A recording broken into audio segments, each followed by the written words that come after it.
বলখ রাজ্যের বাদশাহ ইব্রাহিম ইবনে আদহাম রাতের বেলা ঘুমাইতেছে। একটা ঘটনায় তিনার জীবনটা পরিবর্তন হয়ে গেছে। রাতের বেলা ঘুমায়, ছাদের মধ্যে কিসের জানি আওয়াজ। ঘুম ভাঙ্গিয়া যায়, ডাক দিয়া বলে, কে? বলে, আমি তোমার অমুক বন্ধু, আমি অমুক বান্দা। বলে, ছাদে তোমার কাজ কি? এত রাত্রে তুমি ওখানে কি করো?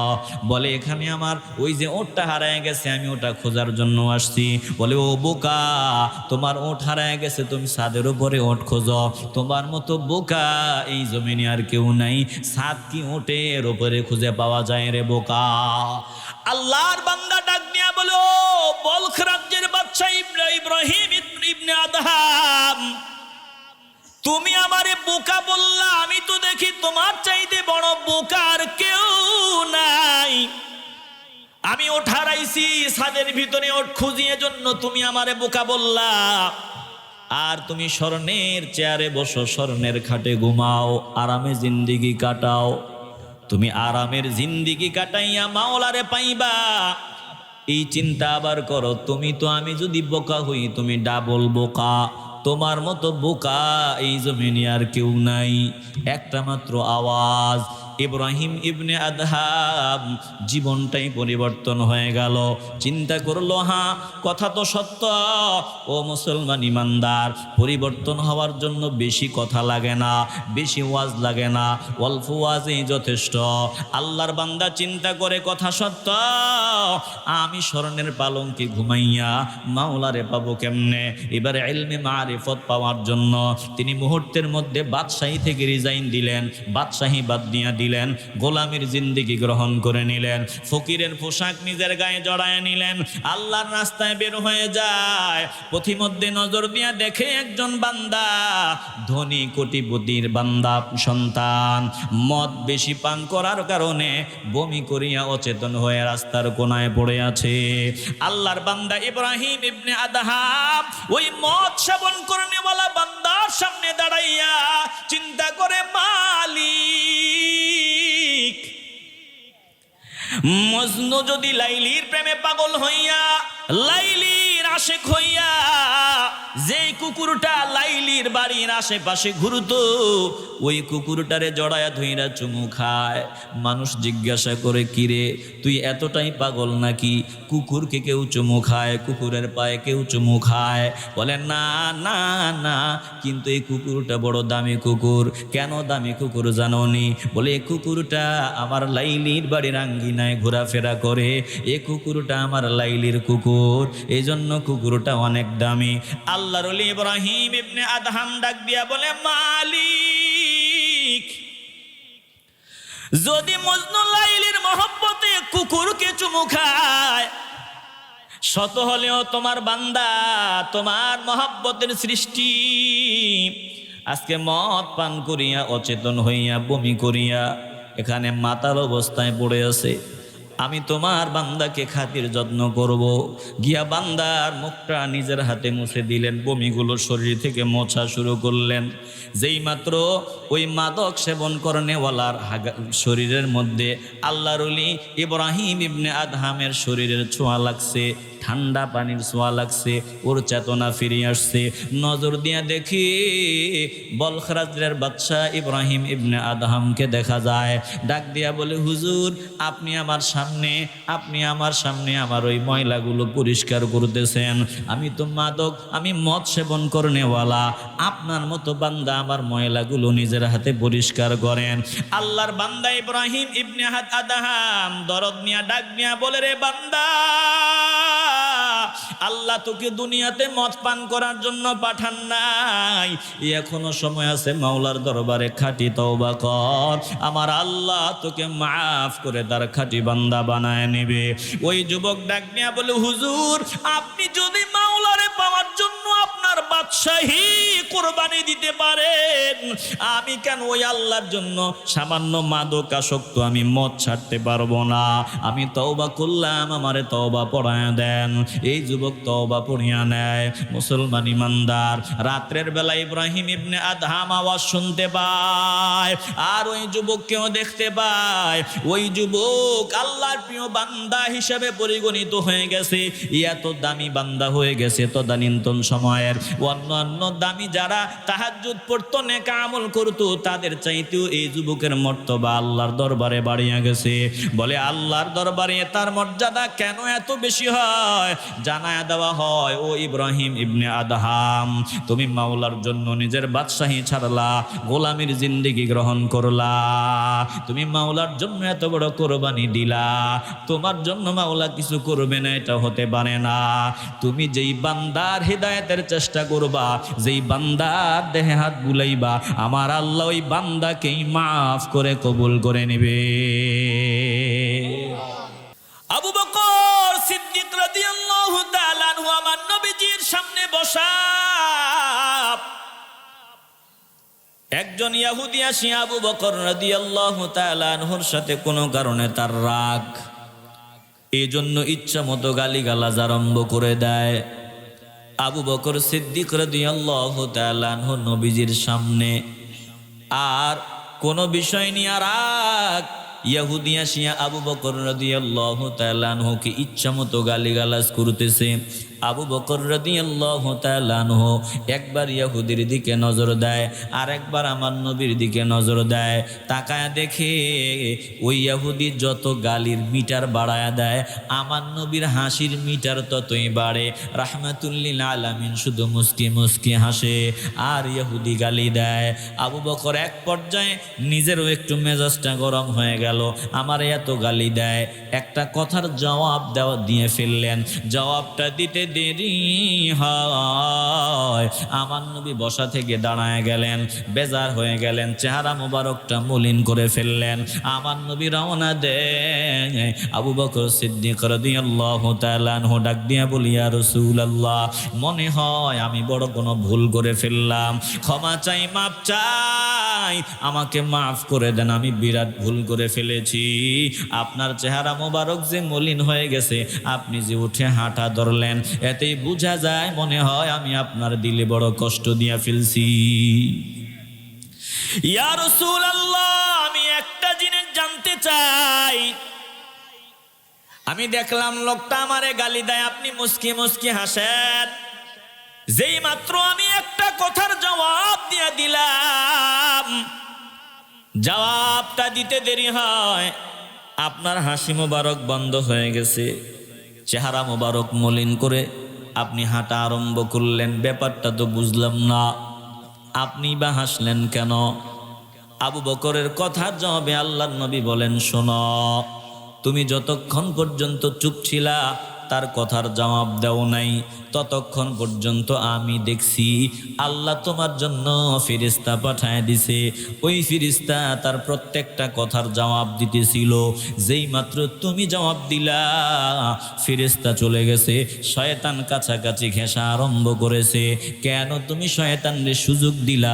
এজন্য আমি বেজার হয়ে গেলাম, আমি রাগান্বিত হয়ে গেলাম। এ মুসলমান ইমানদার, বুঝে থাকলে একটা জবানও বন্ধ রাখবেন না, ইমানের আওয়াজ দিয়া বলবেন। কেউ যদি আপনারে বাজে কথা কয়, বলুন আজকের এই জান্নাতের বাগানে বসে আপনি তাকে বাজে কথা বলবেন না সুন্দর কথা বলবেন? কেউ তোমাকে গালি দিয়েছে, তুমি মুসলমান, তুমি তাকে গালি দিও না।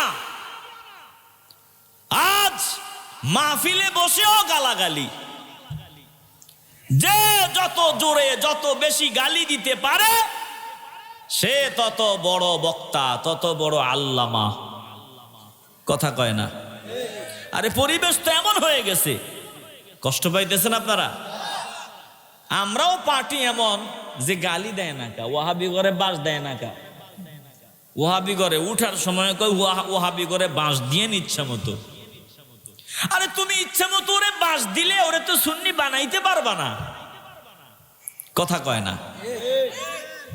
ও হবে না, না হোক, কিন্তু তুমি তো রসুলের আদর্শের উপরে থাকবা। তুমি তোমার সুন্দরটা দিবা, উত্তমটা দিবা। দেখো না তুমি, ওরা ওদের ভিতরে যা আছে, ভিতরে ময়লা আবর্জনা যা আছে ওটা তো আছেই, কিন্তু পাবলিক ফিগারে গিয়া, মানুষের সামনে গিয়া কত সুন্দর গুছালু, কত মিষ্টি ভাষায় কথা বলে, সব আজকে ওদের দিকে নিয়ে যাইতেছে। আর তুমি ময়দানে লাফালাফি করিয়া, গালিগালাজ করিয়া ভালো মনের মানুষগুলাকে বিগড়াইয়া দিতেছ।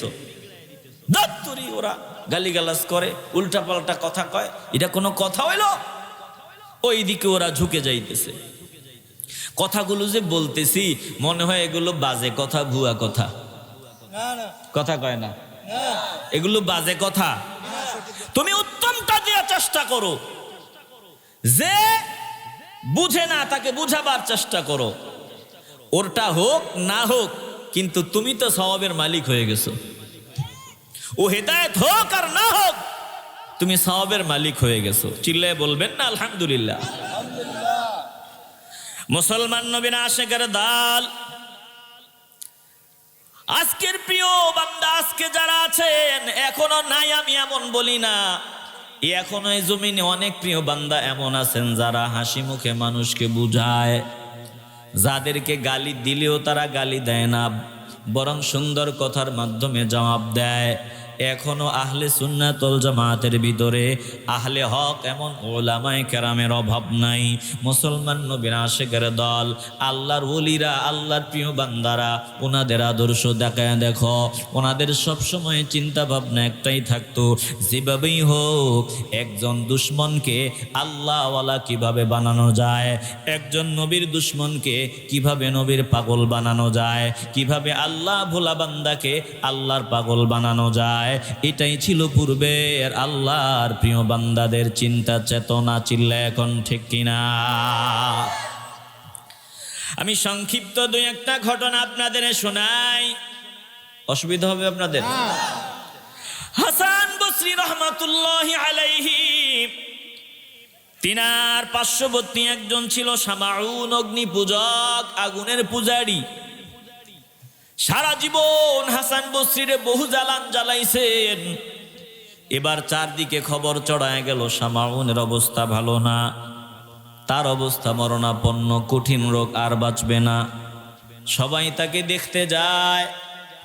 আল্লাহর ওলি হাসান বসরি রহমাতুল্লাহি আলাইহিকে যদিও সে কষ্ট দিত, এরপরেও সব কষ্টের কথা ভুলিয়া হাসান বসরি রহমাতুল্লাহি আলাইহি ওই অগ্নি পূজকের দরবারে বাড়িতে যায় তাকে দেখার জন্য। গিয়া দেখে বাস্তবেই তার অবস্থা খারাপ। হাসান বসরি রহমাতুল্লাহি আলাইহি তার শেষ সময়ে ডাক দিয়া বলে, ও আল্লাহর বান্দা গো, সারাটা জীবন ভুল পথে কাটাইছো, আমি বড় দরদ নিয়ে তোমারে ডাকছি, আমার কথা তুমি শোনো না। আল্লাহ জানি, আমি জানি না কখন তোমার মরণ চলে আসে। আমি এখনো চাই তুমি মাওলার পথে ফিরে আসো। অগ্নি পূজা বাদ দাও, আগুনের পূজা বাদ দাও, তুমি মাওলার পথে ফিরে আসো। শামাউন ডাক দিয়া বলে, ওই সময়ে বলে, শোনো, আমি আগুনের পূজা করে অনেক কিছু পাইছি। হাসান বসরি বলে, না না না, আগুনের পূজা করে অনেক কিছু পাও নাই। যা কিছু পেয়েছো সব তোমাকে একজন দিছেন, একটা জবানও বন্ধ রাখবেন না। বলেন, যা কিছু আমরা পেয়েছি সব আমাদেরকে একজন দিয়েছেন। চিল্লায় বলেন, তিনি কে? আসতে বলবেন না, জোরে বলেন, তিনি কে? হাসান বসরি রহমাতুল্লাহি আলাইহি বলে, আমি একটা পরীক্ষা করব, বলো তুমি কত বছর পর্যন্ত আগুনের পূজা করো? বলে, আমি 60-80 বছর, 70 বছর, 80 বছর পর্যন্ত আগুনের পূজা করি। হাসান বসরি বলে, শোনো, আমি আগুনের পূজা করি না, আমি আগুনের মালিকের পূজা করি, আমার মাওলার পূজা করি। তুমি করো আগুনের পূজা, এখন পরীক্ষা হয়ে যাক, দেখি আমি আল্লাহর গোলামি করি, আমার মাওলার গোলাম আমি, তুমি আগুনের গোলাম। আমার মাওলার গোলামির কারণে আমার ভিতরে এমন বিশ্বাস যে আগুন আমার কোনো ক্ষতি করতে পারবে না, আল্লাহ যদি না চায়। বলে এখন পরীক্ষা হবে, আমি আগুনে হাত দিব, তুমিও দিবা। তুমি আগুনের পূজা করো, দেখি আগুন তোমারে খাতির যত্ন করে কিনা। ভালো করে দিল দিয়ে অনুধাবন করেন। অগ্নি পূজারী শামাউন রাজি হয়, বলে হ্যাঁ ভালো একটা প্রস্তাব দিয়েছো। 80 বছর পর্যন্ত আগুনের পূজা করলাম, এখন দেখি আগুন আমারে পোড়ায় কিনা, আর তোমারেও আগুন পোড়ায় কিনা। এবার হাসান বসরি আল্লাহর নাম নিয়ে আগুনের মাঝখানে হাত ঢুকায় দেয়। আগুন হাসান বসরি রহমতুল্লাহি আলাইহির একটা ফসম পর্যন্ত জ্বালাইতে পারে না। চিল্লায় বলা যাবে না সুবহানাল্লাহ? বলুন তো আগুন কার কথা শুনে? আসতে বলবেন না, জোরে বলেন কার? আলোচনা লম্বা করব না। এবার শামাউনকে বলল তুমি আগুনে হাত দাও। আগুনে হাত দেওয়ার আগে আগুনের তাপ, আগুনে হাত দিবে কি আগুনের তাপে বোঝা যায় আগুন তাকে ছাড়বে না। এবার শামাউন অগ্নি পূজক চোখের পানিগুলো ছাড়িয়া ডাক দিয়া বলে হাসান ভাই, ও আল্লাহর বান্দা, সারা জীবন আপনারে বহু জ্বালান জ্বালাইছি, এখন আমি বুঝলাম আমি সারা জীবন আগুনের পূজা করে আগুন আমার একটু যত্ন নিল না, খাতির করলো না। আর তুমি আগুনের মালিকের পূজা করো, আগুন তোমারে পোড়াইল না। আমারে আগুন তো ধরবে আমি বুঝতে পারতেছি। এখন আমি যদি তওবা করি, সারাটা জীবন আমি শিরক করেছি, আমার মাওলা কি এখন আমারে মাফ করবেনি? হাসান বসরি ডাক দিয়া বলে হা, যদি মাওলার কাছে ক্ষমা চাও আমার মাওলা তোমারে মাফ করে দিবে, ক্ষমা করে দিবে। মাওলার কাছে ক্ষমা চাইলে আমার মাওলা বান্দাকে ক্ষমা করে দেয়।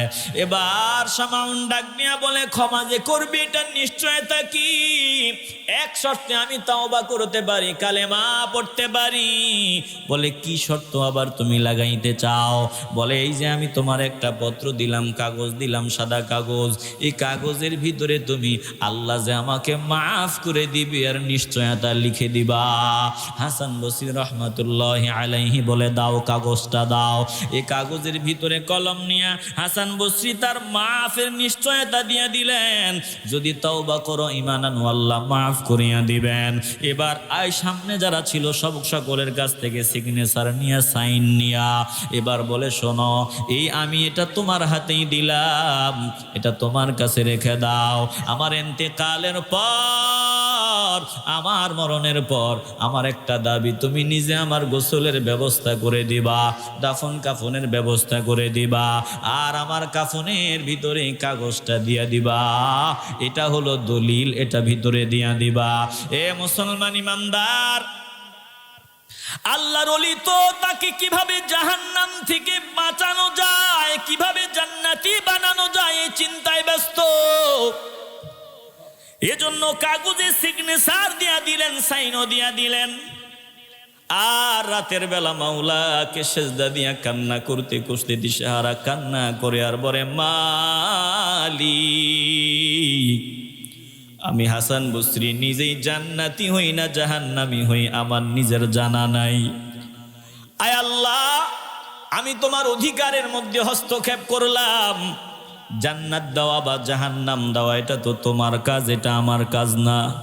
কিন্তু আমি অতি আবেগী হইয়া তোমারে বান্দা কালেমা পড়বে, ঈমান আনবে, এই আশায় আমি যেই পত্রে সাইন দিয়া দিলাম, স্বাক্ষর দিয়া দিলাম, আল্লাহ গো না জানি তুমি আমাকে এর জন্য পাকড়াও করো, ক্ষমা চাই, মাফ চাই, আমারে মাফ করে দাও।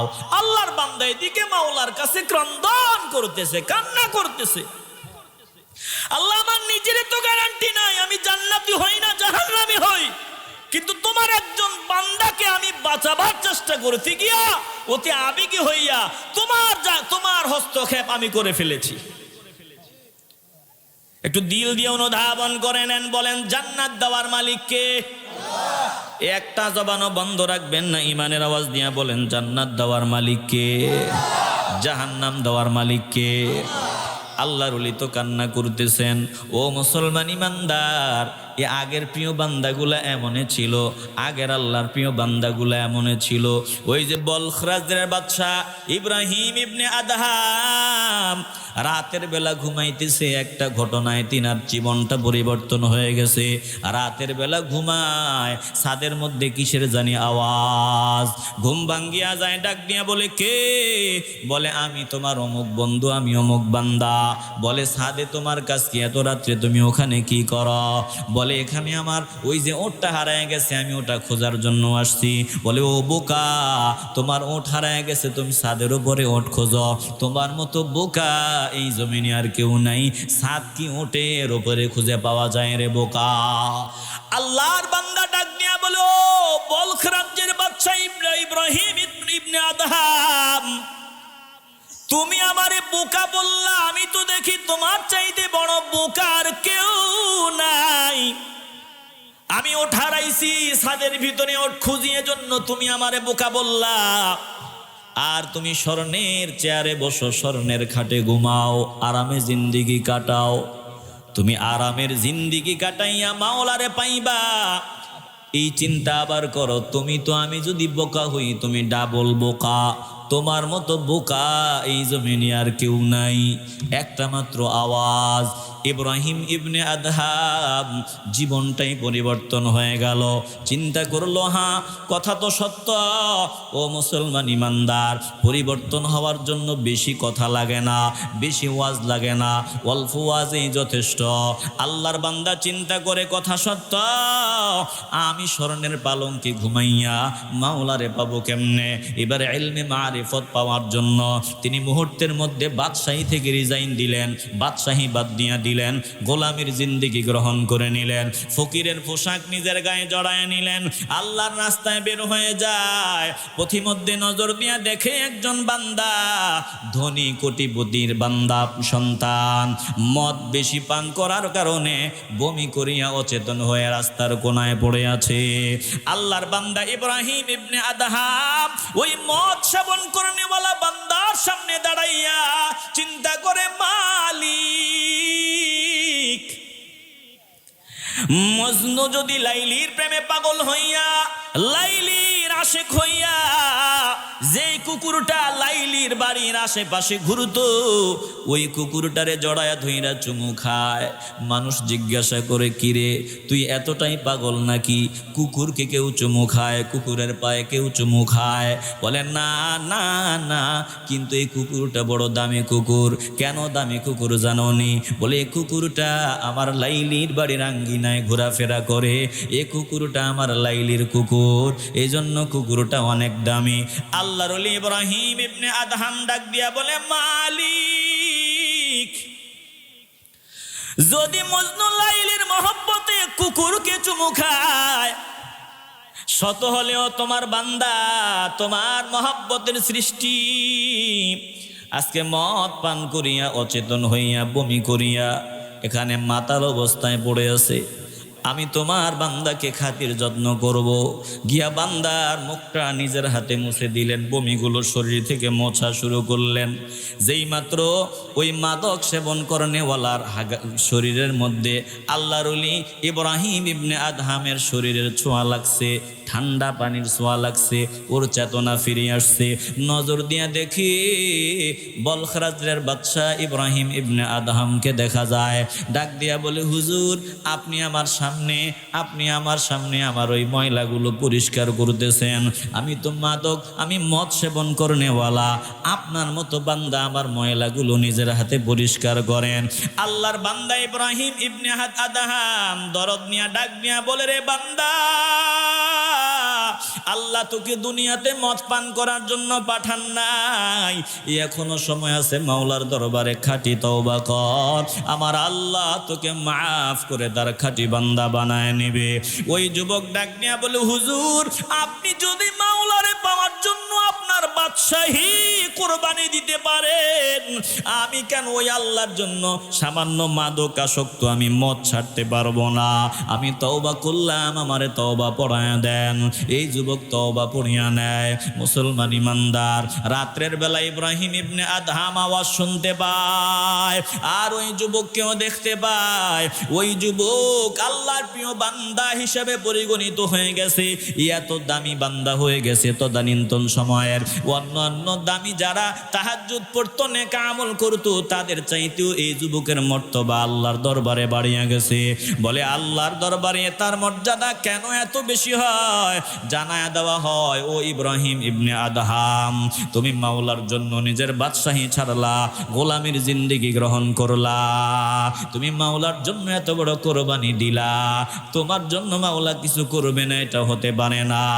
তুমি যেই বান্দার হেদায়েতের চেষ্টা করবা, যেই বান্দার দেহে হাত বুলাইবা, আমার আল্লাহ ওই বান্দাকেই মাফ করে কবুল করে নেবে। তুমি যেহেতু তার জন্য সুপারিশ করেছো, আমার জন্য তুমি এত বড় ত্যাগ স্বীকার করেছো, আমি তোমার চাওয়া পুরা করব না, এটা হতে পারে না।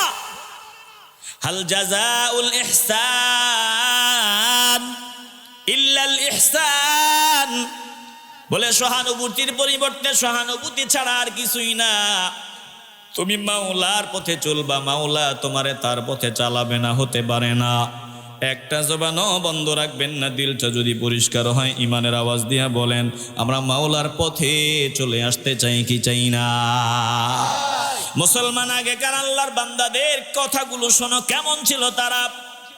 আল্লাহর বান্দারা কিভাবে আল্লাহ ভোলা বান্দাগুলাকে আল্লাহওয়ালা বানাইতেন। খাজা মাইনুদ্দিন চিশতি রাহমাতুল্লাহি আলাইহি 20 বছরের অধিক সময়, 20 বছর, প্রায় 20 বছর পর্যন্ত খাজা ওসমান হারুনির দরবারে ছিলেন। একদিন খাজা ওসমান হারুনি ঘোষণা দিলেন, আগামী দিন যারা ফজরের নামাজ জামাতের সাথে আদায় করবে, আমার আল্লাহ তাদেরকে মাফ করে জান্নাতি বানায় দিবে। খাজা ওসমান হারুনি ঘোষণা দিলেন, আবার পাশাপাশি এটাও বলে দিলেন, সাবধান, এটা পার্সোনাল বিষয়, এখানে যারা আছো এটা কেউ প্রচার করতে পারবে না। যদি প্রচার করো, যে প্রচার করে আমি তার জন্য বদদুয়া করব। মুসিবত এমন একটা সুযোগ, বলতে চাইছিল মানুষের কাছে প্রচার করবে, কিন্তু না না না, এখন আর কেউ বলে নাই, চুপচাপ। কারণ হুজুর আবার শর্ত লাগায় দিছে যে এটা প্রচার করবে তার জন্য বদদুয়া। ফজরের জামাত অন্যদিন 1 কাতার 2 কাতার মুসল্লি, কিন্তু আজকে ফজরের জামাতে জুমুয়ার চাইতেও বেশি মুসল্লি। পুরা মসজিদ ভরিয়া গেছে, বারান্দা ভরিয়া গেছে, মানুষের অভাব নাই, হাজার হাজার মানুষ মসজিদে হাজির। এবার খাজা ওসমান হারুনি দাঁড়াইয়া নামাজ আদায়ের পর দাঁড়ায় বলে, কে এমন সাহস, কার এমন সাহস? আমি নিশ্চিত আমার কথাটা লিকেজ হয়েছে, কেউ না কেউ এটা প্রচার করেছো। কে এটা প্রচার করেছো বলো? কার এত বড় হিম্মত, কার এত বড় সাহস? কারণ প্রচার না হইলে এত মানুষ জামাতে আসে না, হাজির হয় না। এবার খাজা মাইনুদ্দিন চিশতি রহমাতুল্লাহি আলাইহি দাঁড়ায় গেলেন, বললেন, হুজুর মাফ চাই, ক্ষমা চাই, আমাকে মাফ করে দেন। ও হুজুর, আমি না এটা ছড়াইছি মানুষের ঘরের দরওয়াজায় গিয়া প্রত্যেকটা ঘরের দরওয়াজায় গিয়া তাদেরকে বলে দিছি যে আগামী দিন ফজরের জামাত মিস করিও না, আল্লাহ কপালটা খুলিয়ে দিবে, হেদায়েতের পথে নিয়ে আসবে। কারণ হুজুর তাদের জন্য খাস ভাবে দোয়া করবে, আল্লাহ তাদেরকে মাফ করে জান্নাতি বানায় দিবে। এটা আমি ঘুরিয়া ঘুরিয়া মানুষের কাছে প্রচার করেছি, সারা রাত একটা সেকেন্ডও ঘুমাই নাই। খাজা ওসমান হারুনি ডাক দিয়া বলে, খাজা মাইনুদ্দিন রে, তোমার কি মনে নাই আমি না বলছি যে এটা প্রচার করবে তার জন্য বদদুয়া? আমার বদদুয়ারে ভয় পাইলা না? এবার খাজা মাইনুদ্দিন চিশতি রহমাতুল্লাহি আলাইহি ডাক দিয়ে বলে, হুজুর আপনি যদি বদদুয়া দেন আমি একজন হালাক হয়ে যাব, ধ্বংস হয়ে যাব। আমি হিসাব মিলাইয়া দেখলাম আমি একজন জাহান্নামী হইয়া, যদি আমার উসিলায় উম্মতে মুহাম্মদী হাজার হাজার উম্মতে মুহাম্মদী জান্নাতি হয়, আমি একজন জাহান্নামী হওয়াতে কোনো অসুবিধা নাই। কারণ আমার নবীর বড় মহব্বতের উম্মত, যাদের জন্য আমার নবী দান মুবারক শহীদ করেছেন, যাদের জন্য আমার নবী রক্ত মোবারক ঝরিয়েছেন, যাদের জন্য আমার নবী পেটে পাথর বেঁধেছেন, আমার নবী যেই উম্মতদের জন্য সারা জীবন ক্রন্দন করেছেন, এখনো রওজা মুবারকে কান্না করেন।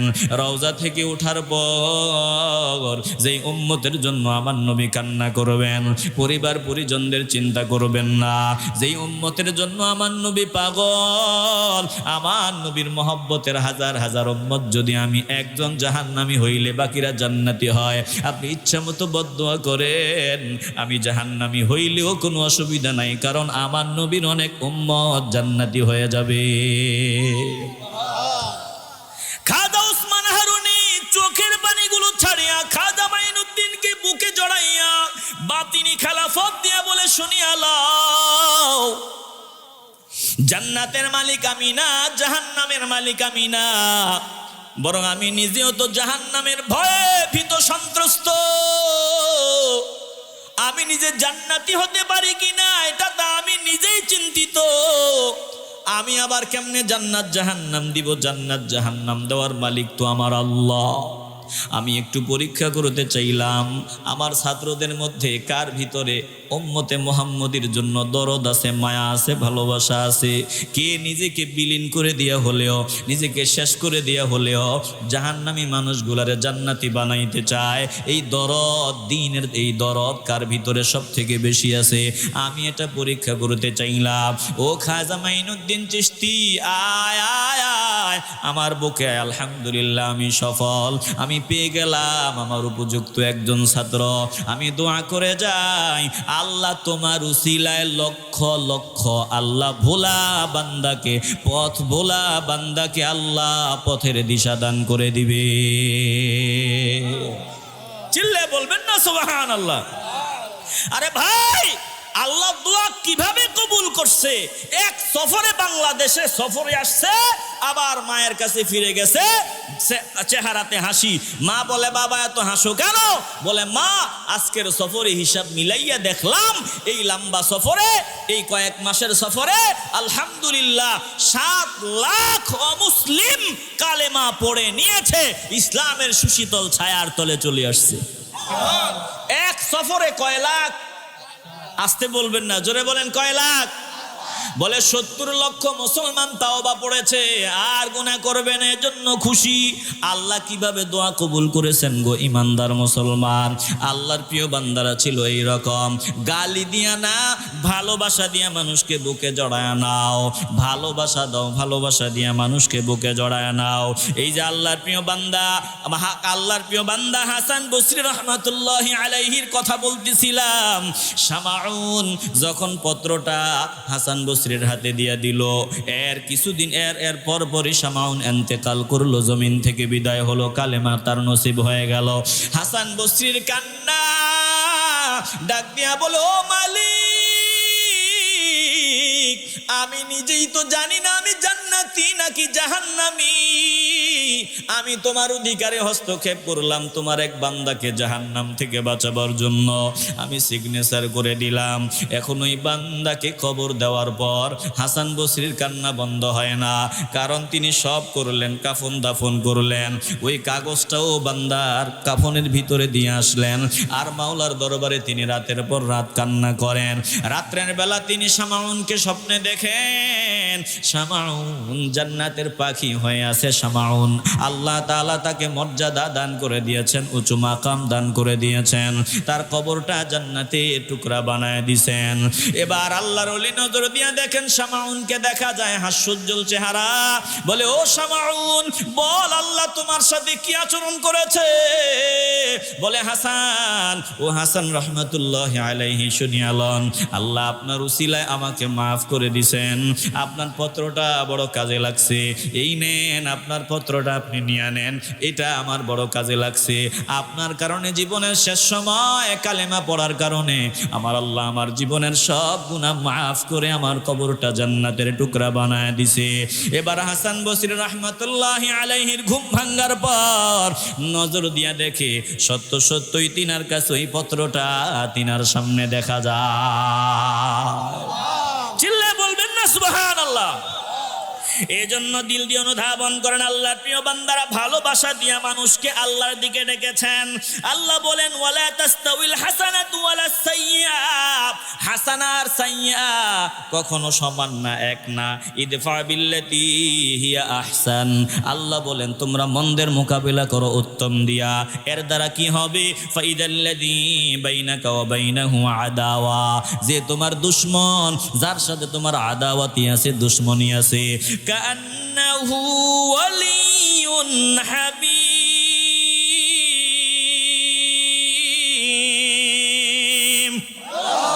ওই বান্দা তোমার হামিম মানে অন্তরঙ্গ বন্ধু, বলে অন্তরঙ্গ বন্ধুতে পরিগণিত হবে। চিল্লে বলবেন না সুবহানাল্লাহ।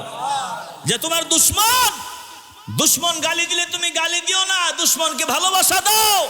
একটা সময় দেখবা দুশমনের ভিতরে অনুশোচনা আসবে, এই দুশমনটা তোমার বন্ধুতে পরিগণিত হবে। এজন্য কি দরকার? বলে ধৈর্যের দরকার। এটা আল্লাহ ওই বান্দাকেই দান করেন যে বান্দার সবর আছে, ধৈর্য আছে। প্রিয় ভাইরা, কেউ তোমারে গালি দিছে, গালি দিও না, সবর করো, ধৈর্য ধরো। আপনারা বিরক্ত হইতেছেন মনে হয়। আমি আর 2-3 মিনিট কথা বলবো, একটু দিল দিয়ে অনুধাবন করেন। শেষ কথাগুলো বলে দিচ্ছি। এটার জন্য ধরেন আপনার সামনে দাঁড়াইয়া চেহারাটা বিকৃত করে কেউ আপনাকে বলতেছে তোরে ফাটাইলামু, আর মাটা নিয়া, বাবা মা 14 গোষ্ঠী নিয়ে গালিগালাজ করতে আছে, তখন আপনি তার সামনে, তখন আপনারও রক্ত মাংস আছে না নাই? আছে। এই অবস্থায় আপনি কি করবেন? মেজাজটা হেফাজত করবেন। এই মেজাজটা কন্ট্রোল করার জন্য কার সাহায্য দরকার? আসতে বলবেন না, জোরে বলেন কার? আল্লাহ বলেন এটা তাদেরকেই দেওয়া হয়, ওই বান্দাদেরকেই দেওয়া হয় যাদের সবর আছে, ধৈর্য আছে। আর এই ধৈর্য কাদেরকে দেওয়া হয়? ওমা ইউলাক্কাহা ইল্লা যু হাযিন আযীম, বলে যাদের কপাল ভালো, যারা মহামর্যাদাবান, যারা দামি বান্দা, যাদের কপালটা ভালো, এই পাওয়ার এবিলিটি, এই যে মেজাজটা হজম করা, হাসি মুখে ভিতরের কষ্ট চাপা দিয়া চেহারাতে হাসি নিয়ে কথা বলা, এটা যারা সৌভাগ্যবান, যাদের কপাল অনেক ভালো, আল্লাহ তাদেরকেই দান করেন। চিল্লে এখন ঠিক কিনা? প্রিয় ভাইয়েরা, আলোচনা যা শুনালাম বুঝে থাকলে বলেন উত্তম বান্দা কারা?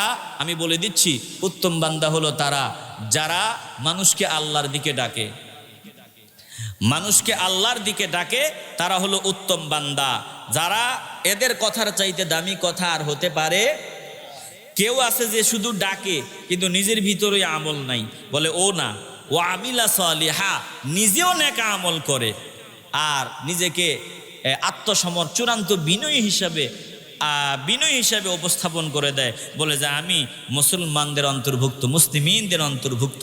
তাহলে যে বান্দা মুসলমান, যে বান্দা মানুষকে আল্লাহর দিকে ডাকে এবং নিজে আমল করে, এ বান্দার কথাগুলো দামি বান্দা। বলুন আমরা এমন বান্দাদের কথা মতো চলতে চাইনি?